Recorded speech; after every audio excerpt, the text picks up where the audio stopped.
Ayan mga tol, prepare ni Tol Kabungot yung ating pagkain, budol fight.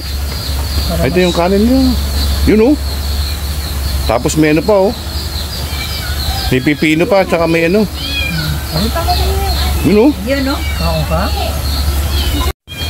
Aking grabe secret ingredient. Masterpiece Ayun Masterpiece Jack Daniels.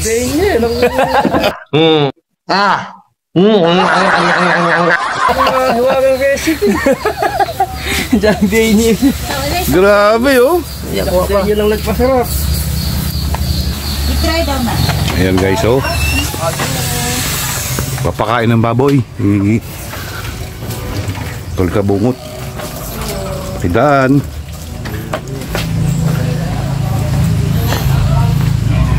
Yun. Yan ang buhay ni Tol Kabungot. Ito yung mga alaga niya. Itong inahin Yun Ayusin ba? Buti lang mayroon siyang Kuya to, dinala ko. panlinis. Para hindi na Oo.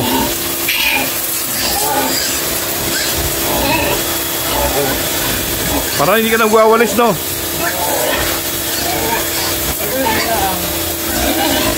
Spray na lang Pressurize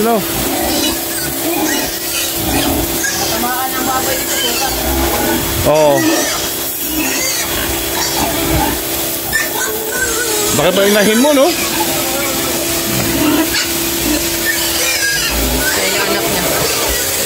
Ilan buwan na ito? Buwan. Isang buwan? Ilan? Tatlo?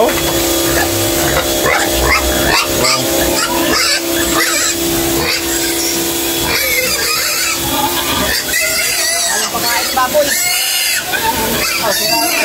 Sinira nito. Bakit? Matalino itong baboy. Ang lakas Sinira guys yung isang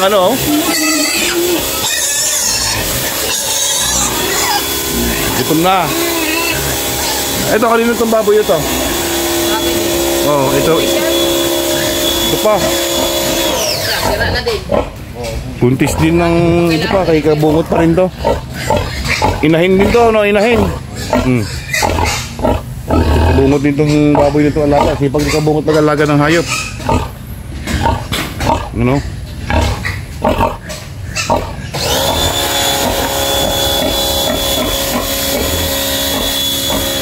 At ito naman ang mga pabo.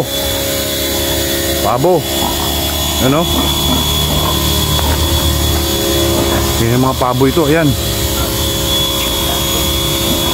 Dito to guys sa Pinyan.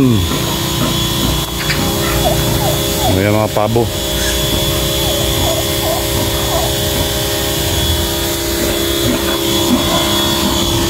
Ayan. Yan ang buhay dito nila Kabungot. Pag walang vlog.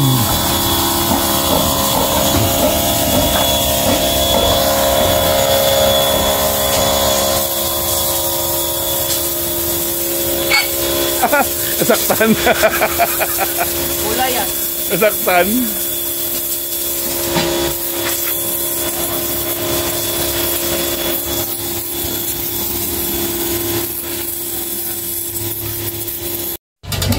Papakain na. Feeds. Hindi mo pinapakain ng organic? Yung mga tirang pagkain ng tao? Hindi. Pagkain ng tao na tira? Yung sagmaw? Hindi. Puro ganyan? Puro feeds? Kay mga vlog nito. Sira na din. Sira na. Ayusin ko pa din. Ang lakas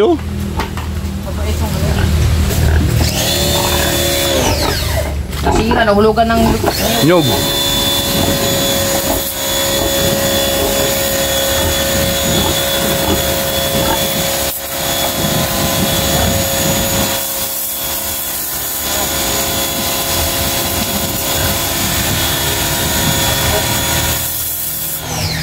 Lakas Ang lakas.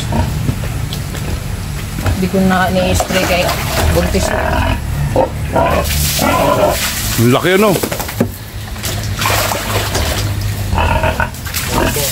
Laki ng inahin eh.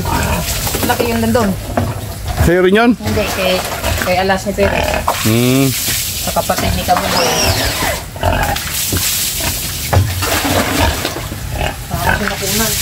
Ah, 4 months. 21 days. Bago mga anak ang isang baboy. 4 months. Oh, 121 ata. O, 30 plus 3 30. months. Magkukulang 4 months mo yun. Oo. Kasi kailangan siyang guwain parate gawa ng Mainit. para hindi malusaw yung biik sa ilalim. Yung iba kasi pag panganak, itim na, lusaw. Dahil sa sobrang init. Mainit ang katawan ng baboy eh. Oo nga. Lagi yan. Lalo na sa tig. Oras-oras, bilang pa siya eh. Oo. Dalawang takal lang to. Bakit dalawang takal? Mansado para hindi mag-ano yung pahit din pagka Busog na busog. taba ang baboy. Nasakto na no. Pag mga anak, no? Dalawang baso lang yan pero ito ah. Hindi siya pa yan. O, pag dalawang baso, ibig sabihin yung pids niya malakas pala yan. Oo. Ayos, no? Yun, no?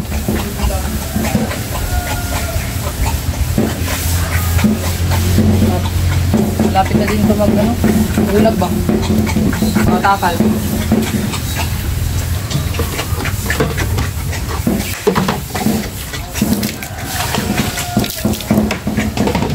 Thank you. Yun, no? Umiinom sa tubig. Sa pader siya umiinom. May titi-titi. Aw! Ayun, may titi-titi. Ayun pala, mayroong tubo yon. Meron palang ano, tawag dito. Pastipid yung kasi, tsaka hindi nadudumihan, ano? Yun, meron palang drinker dun. Parang posit na pag sinipsip. Akala ko sa pader nang umihigop.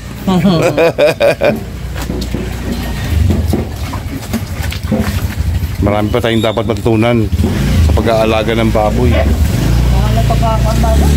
Hindi basta-basta. Pigs lang, magkano ang pigs niya? Eh, pag nagkasakit pa, no? Oo, pag nagkasakit at talaga, Namatay hindi kawawa. maiyak-iyak ka. Gi, Hindi ko nga doon. thank you, tol. Wala. Mainit pa. Ah, shout out muna. Shout, Sino yan? Super Mami. Ha? Super Mami. Ha? Super Mami. Super Mami, shout out kay Super Mami. Bayanggo daw. Ha? Bayanggo daw. Bayang ko daw. Rensley Vlog. Prince Lee Vlog. Christine Gator. Christine Gator. Ayan, shout out mo sa team. Shout out sa team. Shout out team Kagapay. Kagapay. Oo. Thank you. Ingat kayo lagi. Ingat tol, ingat tol. At yan, maraming salamat nga pala kay Tol Kabungot sa mainit na pagtanggap sa amin. Yan, bago nga pala kami umuwi, papunta ng Dipolog Airport, yan, dumaan muna kami rito sa Dipolog Boulevard. Yan, napakaganda ng sikat ng araw ng mga panahon na yan. Kasagsagan po yan nung bagyong Christine, nung time na nandyan pa kami sa Dipolog, pero hindi pa po yan nakakarating. Daanan lang po ng bagyong Christine. Napaulan na ng konti ang Dipolog, pero hindi naman po inabot ng malakas na hangin, ano. Yun, habang papauwi kami, bago kami umuwi, ito, dumaan muna kami rito sa Dipolog Boulevard. Ito na nga, prepare na kami, nasa airport na kami ngayon at kami ay sasakay na pauwi na ng Maynila. Ayan. At maraming salamat nga pala sa De La Torre family sa pagtanggap sa amin at paglibre po sa aming mga biyahe, no? Thank you so much sa De La Torre sisters. Thank you so much kay BFF De La Torre at syempre kay Ate Jessa De La Torre. Thank you so much. Ito na po at naghahanda na po may sumakay ng eroplano at tinatawag na po yung aming mga numero. Guys, sakay na kami. Check na.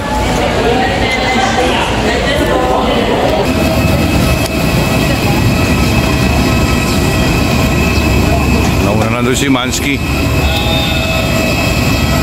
Pauwi na kami. Bulog. Balik na ulit kami sa Manila.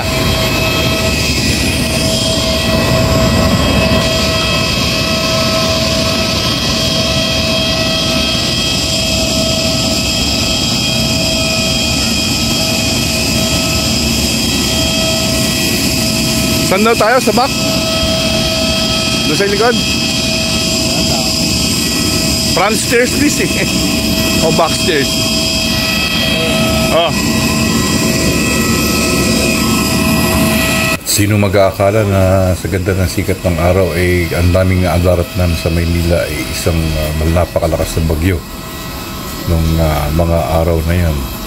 Yan po ay ang bagyong Christine, ano, na kasalukuyang binabayo ang Bicol.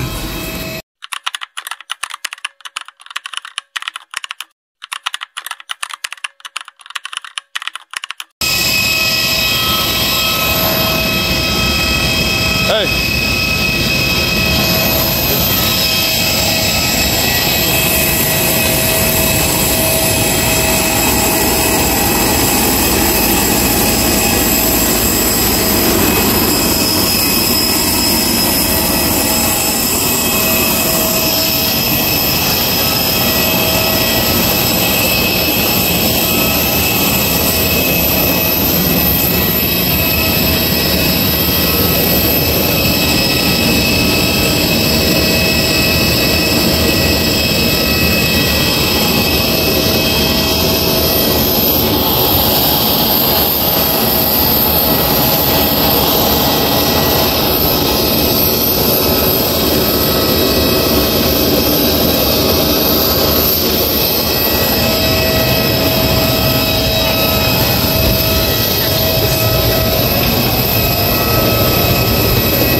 Diyan ay sumampa na nga kami ni Umansky. Paakit kami ng aeroplano. Tinahanap na namin ang aming mauupuan.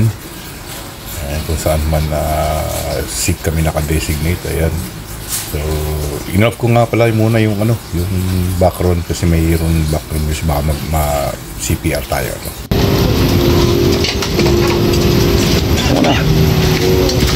Doon ka na sa bintana. Good. 54A, yan niya, B.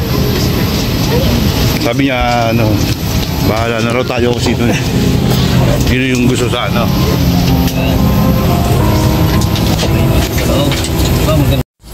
At yan, nagsimula na pong umandar ang aeroplano para sa take-off. Habang kami naman ni Umansky ay nag-iisip kung ano man ang darat na namin dun sa Maynila. Kung sakasakali man na kami tumating at yung kasagsagan nga ng bagyong Christine ay naghihintay dun sa amin sa Maynila. Kasalukuyang binibira ngayon nung time na yan ang Bicol region ni bagyong Christine. Samantalang dito, nung bago kami umalis ng airport, ay napakaliwanag, napakakalmado ng langit, kalmadong ulap. Ayan.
Ayan, nakaranas na po kami ng isang malakas na turbulence. Nakikita nyo naman po yung kalog ng camera. At nagsimula na ako mag-alala. Kasi first time ko makaranas ng ganyang turbulence. Iisip ko paano na. Well, huwag naman sana. Pero yun nga, para kaming nakasakay sa bus na makalog.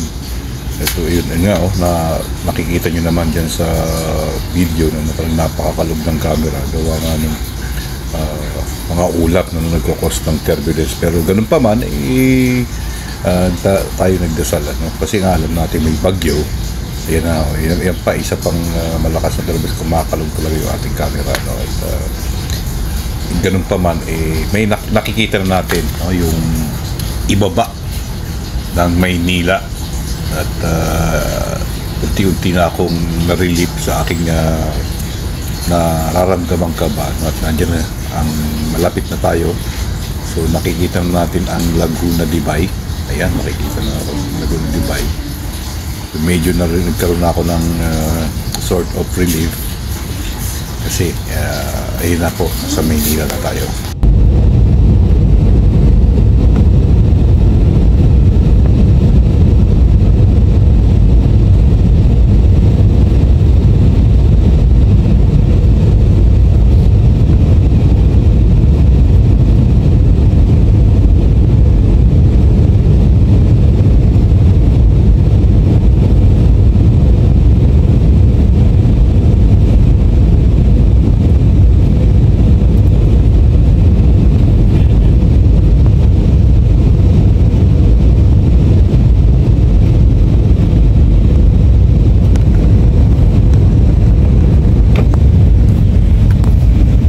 At ito na, daman-daman na namin ang pagbaba nga ng eroplano. Ayan, makikita nyo guys, unti-unti nang bumababa at lumalaki na ng mga kabahayan sa ilalim, no? Makikita nyo sa vision na sa itaas. Pero ganun pa man, hindi pa po yan dumarating dyan ang bagyo, no? Na Christine, kasalukuyang nandiyan doon pa sa Kabikulan.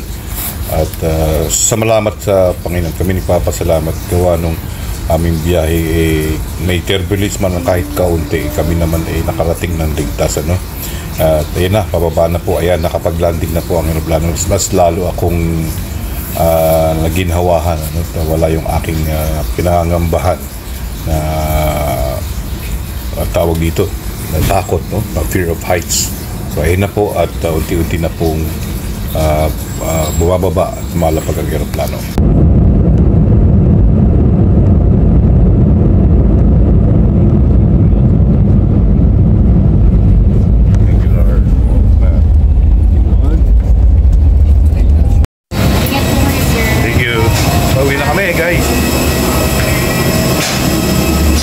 Sa safe na travel.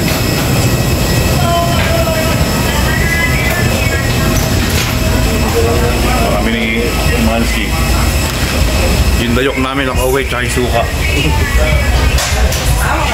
Away, ang dayok.